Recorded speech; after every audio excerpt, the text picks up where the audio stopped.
शुरू हो गया ना रिकॉर्डिंग? यस सर, शुरू हो गया। यस सर, स्टार्ट हो गई है। Thank you very much. अच्छा, एप्लीकेशन हम पढ़ेंगे, जो अभी तक हमने पढ़ लिया था ना उसका हम आज एप्लीकेशन पढ़ेंगे। जहां जहां मसला होगा हम सॉल्व करेंगे, ठीक है, परेशान नहीं होना। सबसे पहला जो एप्लीकेशन इसका है केमिकल रिएक्शंस का है। केमिकल रिएक्शन केमिस्ट्री की दुनिया है, तो हमने केमिस्ट्री की दुनिया पढ़ी हुई है कि दो रिएक्शंस मिल जाते हैं और प्रोडक्ट बना देते हैं एक रिएक्शन के बाद। ये तो हमने केमिस्ट्री में थोड़ा बहुत मैंने पढ़ा है 96 में, 98 में, और अभी आप लोगों ने भी इंशाल्लाह रिसेंटली पढ़ा होगा, है ना?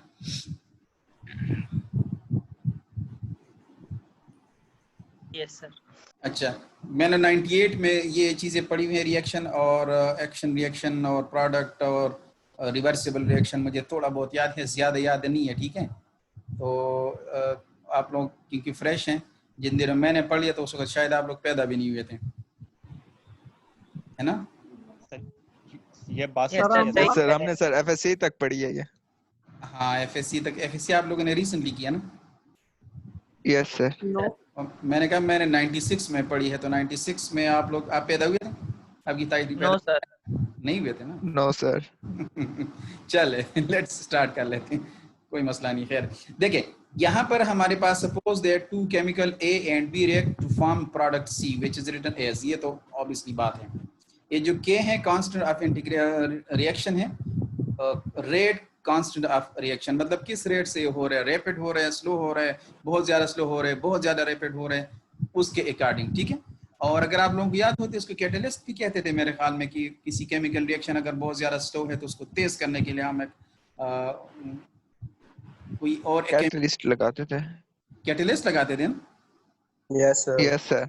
अच्छा, लेकिन यहाँ पर ये जो K है ना, ये कांस्टेंट रेट को डिनोट करेगा, ठीक है ना? रिएक्शन के रेट को, मतलब किस रेट से हो रहा है, किस स्पीड से हो रहा है, ये ध्यान में रख लीजिएगा, ठीक है?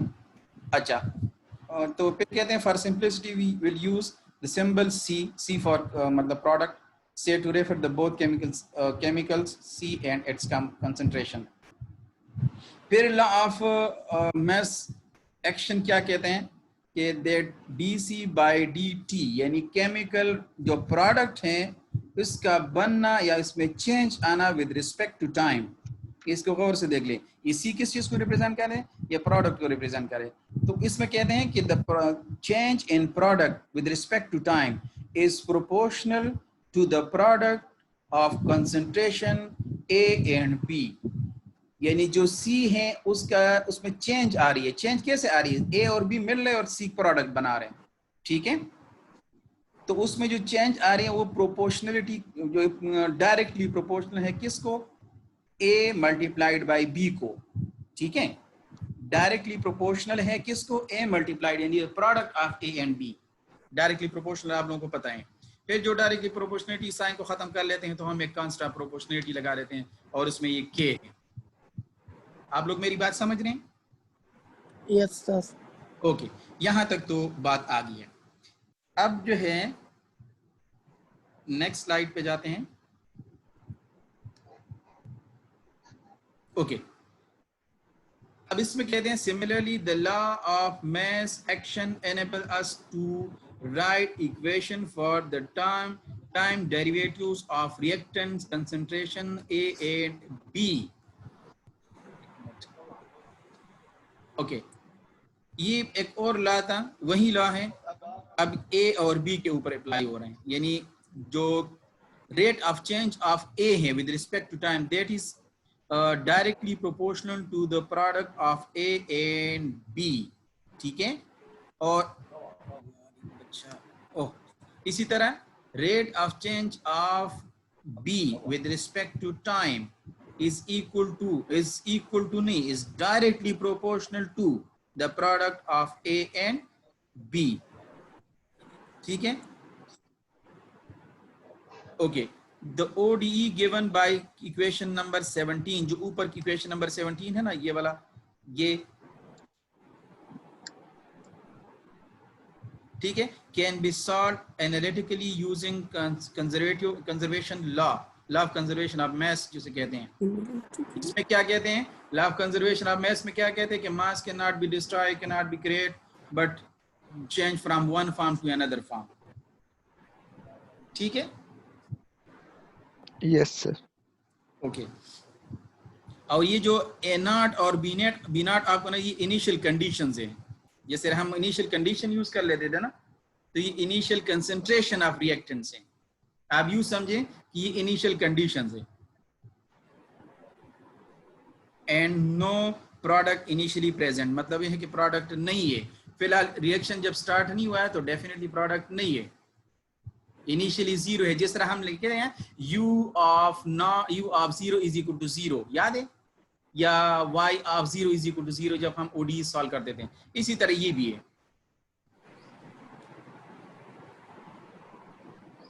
ठीक है, ओके। अब फ्रॉम इक्वेशन नंबर 17 और 18 इसको कंबाइन कर लें तो ये है dA/dt और वो क्या है dC/dt, इसका लेफ्ट साइड, इसका राइट साइड क्या है -KAB, उसका राइट साइड क्या है KAB, सिर्फ नेगेटिव का साइन का फर्क है।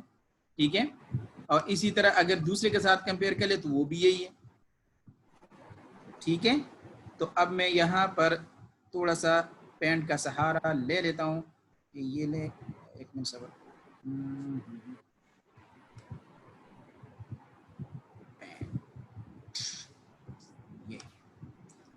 अच्छा याद रख ले, ठीक है। हमारा इक्वेशन नंबर 1 क्या था, dC/dt is equal to -KAB, और दूसरा क्या था क्या है AB divided by dt is equal to -KAB। तो अगर आप लोग, सॉरी ये प्लस है, ठीक है, ये वाला प्लस है, ये प्लस है पहले वाला, यस सर। हाँ ये प्लस। अब ये देख लें, ये दोनों सेम है, सिर्फ से नेगेटिव का फर्क है। तो अगर ये नेगेटिव साइन में इधर लेके आ जाऊं, इधर इस तरह हो जाएगा। ठीक है, तो दोनों इसके राइट साइड बराबर हो गए, तो इसका मतलब लेफ्ट साइड भी बराबर हो जाएंगे। तो dC/dt will be equal to -dA/dt, या इसको यूं भी लिख सकते हैं dC/dt प्लस dA/dt, या इज इक्वल टू 0, या इसको यूं भी लिख सकते हैं d/dt of A plus C, या C प्लस A लिख सकते हैं ना। एक लाइन ड्रॉ ना करें, ये लाइन किसने ड्रॉ की, मिटा दें।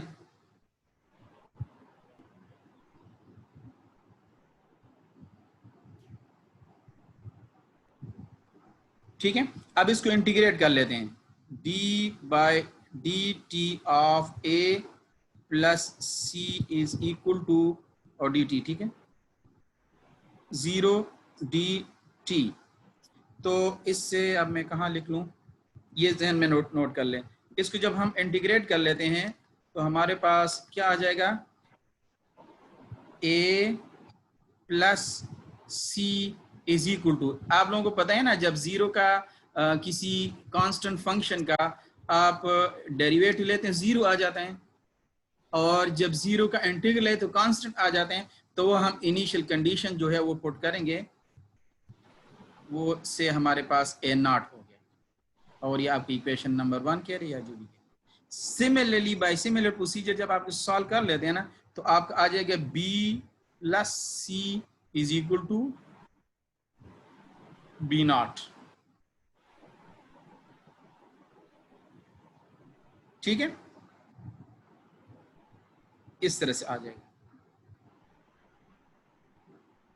अब देखते हैं क्या उन्होंने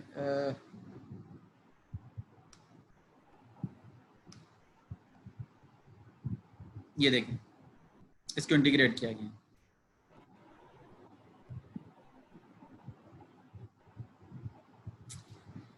अब इस तरह है कि यहां से A की वैल्यू निकालें, ठीक है, ये C उस तरफ ले जाएं, तो A is equal to A naught minus C हो जाएगा, और B की वैल्यू निकालें तो B नॉट माइनस C हो जाएगा,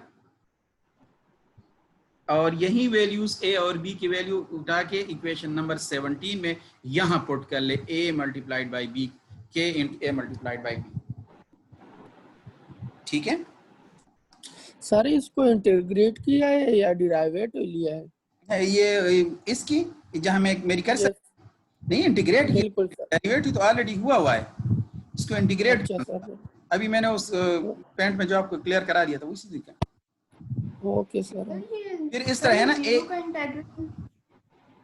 का इंटीग्रल ए नोट आया, जीरो का इंटीग्रल एनी कांस्टेंट नंबर आते हैं ना, any constant. So here we have A naught and B naught. ठीक है, समझ आ गई है? जी जी यस सर।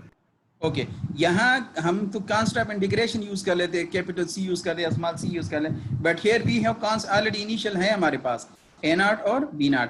फिर ए और बी की वैल्यू निकाल के, यानी यहाँ से सी उस पर ले जाएं तो ये माइनस सी हो जाएगा, A is equal to A naught minus C. यहाँ से बी की वैल्यू निकाले, बी नॉट माइनस सी, और ये वैल्यू दोनों यहाँ इक्वेशन नंबर 17 में पुट कर ले तो के अपनी पोजीशन पे आया, ए की अपनी वैल्यू पुट की गई है ए नॉट माइनस सी, और बी की अपनी value B naught minus C, और ये इनिशियल कंडीशन है C of 0 is equal to 0, no reactants no product. इसका मतलब क्या है, न रिएक्शन स्टार्ट है, क्योंकि प्रोडक्ट और क्या नाम है, रिएक्टेंट्स आपने डाले नहीं है, तो प्रोडक्ट कहाँ से आएगा, तो नो रिएक्टेंट्स नो प्रोडक्ट। यहाँ पर लिखे इनिशियल कंसंट्रेशन ऑफ रिएक्टेंट्स, और फिर क्या है, that no product is initially present. Okay, which is a non-linear equation that may be integrated by separating variables। ठीक है, इसमें आप वेरिएबल को सेपरेट कर सकते हैं।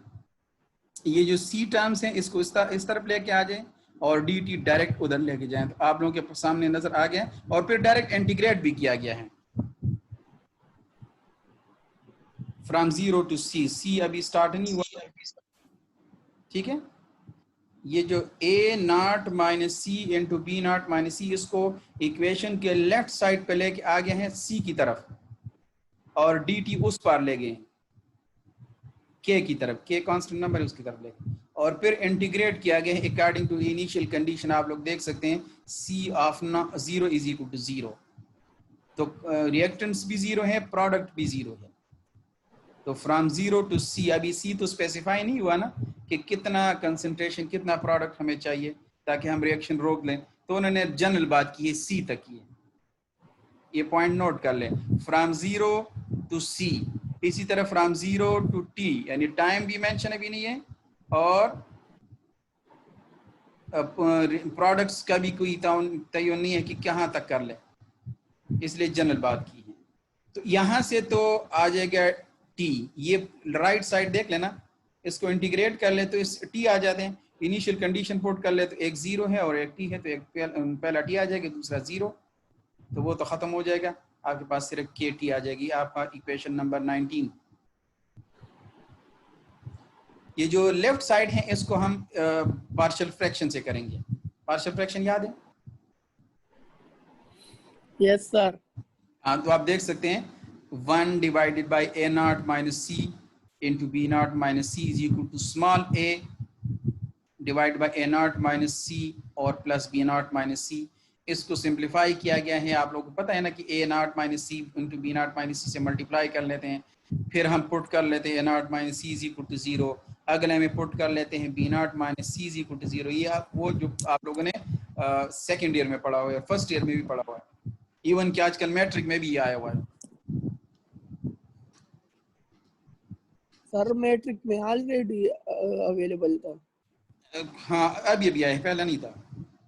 सर हमारे 2016 में भी था। हाँ, 2016 कह दें। ओके, देखें जब इसको सिंप्लीफाई कर लेते हैं ना, तो ए की वैल्यू आ गई है 1 divide by B naught minus A naught, और बी की वैल्यू आ जाएगी 1 divide by A naught minus B naught, ये सिंप्लीफिकेशन के बाद।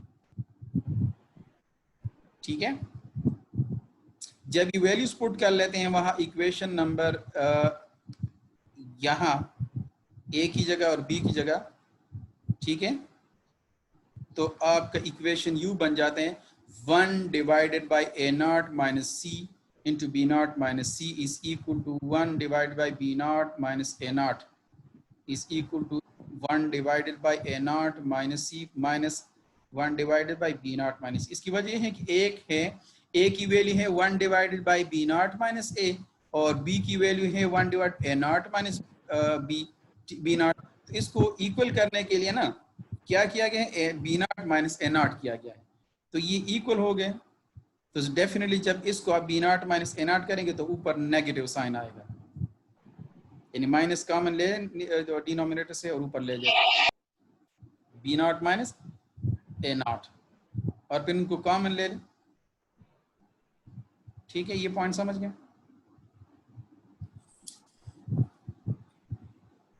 ये पॉइंट समझ आ गए लोगों बच्चों? Yes sir. ओके, अब रिपीट सर प्लीज। ये वाला देखें। जी सर। ओके, ए की वैल्यू है 1 divided by B naught minus A naught और बी की वैल्यू है 1 divided by A naught minus B naught. Accordingly जब आप पार्शियल फ्रैक्शन करते हैं दोनों में डिफरेंस नजर आ गया, B naught minus A naught और ये A naught minus B naught. अब इसको इक्वल करना है, या तो इसको A naught minus B naught कर ले या B naught minus A naught कर ले, दोनों को। तो जब इसको यानी b की वैल्यू को b not minus A not करूंगा तो यहां से नेगेटिव साइन लूंगा, नेगेटिव साइन कॉमन लूंगा, वो नेगेटिव ऊपर मल्टीप्लाई हो जाएगी इस 1 के साथ। जब ये दोनों वैल्यूज इस इक्वेशन में पुट कर लेते हैं, इक्वेशन नंबर 20 में, तो आप इक्वेशन नंबर 20 में आपको प्लस साइन नजर आ रहा है, ठीक है ना, तो वो क्या हो जाएगा, नेगेटिव माइनस, अब नेगेटिव हो जाएगा, माइनस हो जाएगा। फिर आपके पास ये कॉमन भी होगा तो वो यहाँ भी आएगा यहाँ भी आएगा, तो उसको कॉमन ले ले, बाहर ले जाए। इसमें असल में 2 स्टेप्स मतलब कंबाइन किए, ये वाले जो स्टेप आपको नजर आ रहे हैं ना, इसमें 2 स्टेप्स कंबाइन किए गए। क्लियर होगी बात? Yes sir. ये जिसको क्लियर नहीं था वो बोले, उसको क्लियर हो गया? Okay sir, thank you. Okay, now integrate कर ले, ठीक है। इंटीग्रेशन तो हमने यहाँ रोक दी थी ना, इधर ये देखेंगे इक्वेशन नंबर 19 में हमने तो सिर्फ राइट साइड की कर लिया था, यहाँ हमने रोक दी। अब हम इंटीग्रेट कर लेते हैं, इंटीग्रेट कर लें फ्रॉम 0 टू c, और ये 1 divide by B naught minus A naught, ये तो कांस्टेंट टर्म है, ये तो बाहर आ गया और इसके ऊपर अप्लाई हो गया 0 to c dc divide by A naught minus C naught minus 0 to c dc divide by B naught minus C, और यहाँ एक dc अगर लगा नहीं तो ठीक है। अब आप देखिए minus log of A naught minus C divided by A naught आ गया है। ये किसी को समझ आ गई क्यों आ गया? No sir. अच्छा, इसको नोट कर ले, ठीक है, ये नोट कर ले, आपने मुझे बताना है, पेन और बॉल पॉइंट ले लें ताकि इसको क्लियर कर लें। सर इसकी वो ऊपर डिराइवेटिव मौजूद है ना, That's तो it. Very good, very good, very good, very good. ये देखें a नॉट माइनस c और ऊपर है dc, इसका मतलब है ये जो नीचे वाला है इसको with respect to c differentiate किया गया है। क्या किया गया है? With respect to c differentiate किया गया है, और ऊपर उसका डेरिवेटिव मौजूद है जिस बच्चे ने बोला। इस बच्चे का क्या नाम है? मुसद्दिक आप बोल रहे हैं या कोई और है? मुक्तदा। अच्छा, अब देखें ना, ऊपर नेगेटिव साइन नहीं है, यहाँ इनके साथ नेगेटिव साइन है, इन्होंने डायरेक्ट नेगेटिव लगा दिया है, और log of A naught minus C divided by A naught plus ये माइनस क्यों प्लस हो गया? क्योंकि यहां से नेगेटिव साइन आ गया। ठीक हो गया? Yes sir. अच्छा, मुझे ये बताइए बी नॉट कैसे आ गया, ए नॉट कैसे? मुफ्तदा इसकी समझ आ गया, ये वाला कैसे आ गया? मुफ्तदा ये ए नॉट बी नॉट की समझ आ गया, ये नीचे कैसे आ गया इसको जरा क्लियर कर लेते हैं। अच्छा, पेन पे अगर आप लोगों ने लिख लिया ना तो ये याद रखिए कि फिर मैं लेक्चर खत्म कर लूंगा, ये कोई भी लिखे जहन में रख लीजिएगा।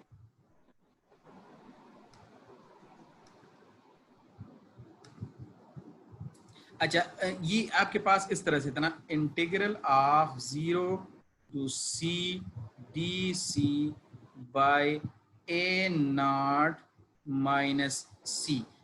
इसको मैं ना जरा क्लियर कर लेता हूँ, इसको नेगेटिव से मल्टीप्लाई कर लेता हूँ और नेगेटिव से इस तरह कर लेता हूँ, a नॉट माइनस c, क्योंकि c का डेरिवेटिव जो है ना ये वाला जिसकी आपको नजर आ रहे हैं, ये माइनस इसका डेरिवेटिव -1 है। अब इससे ये आ जाएगा, अच्छा 0 to c भी है, 0 to c, तो ये हो जाएगा माइनस लॉग ऑफ, ये a नॉट है I think, a naught minus, sir paint नहीं शो हो सर रहा। पेंट की स्क्रीन सॉरी पेंट सॉरी नहीं शो हो रहा सर। सॉरी एक मिनट, किधर है ये, अब हो गए। Yes sir. सर दोबारा से रिपीट कर लूं या यहाँ से एक्सप्लेन कर लूं?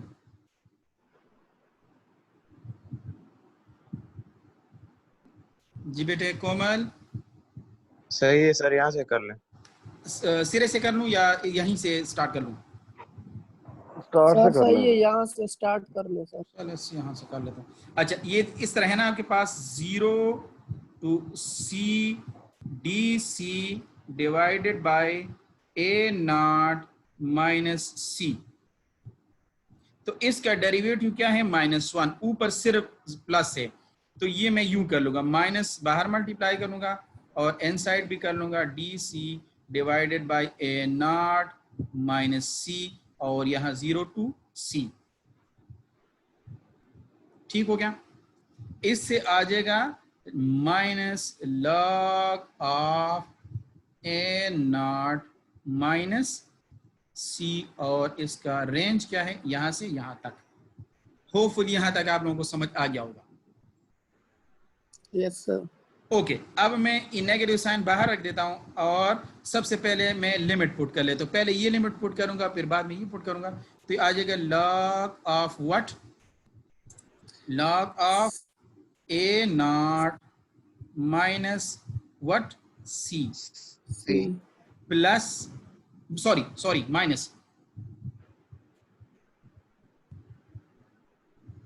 ये तो पता है ना माइनस आते हैं।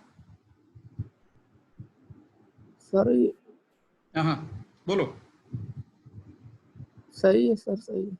Okay, minus log of a not, और c की जगह ये 0 पुट करूंगा, क्योंकि लिमिट c का है ना, तो c की जगह 0 पुट करूंगा, तो इसका मतलब यहाँ पर 0 की जरूरत नहीं होगी, ये c खत्म हो जाएगा, ये इस तरह आ जाएगा। बिल्कुल सर।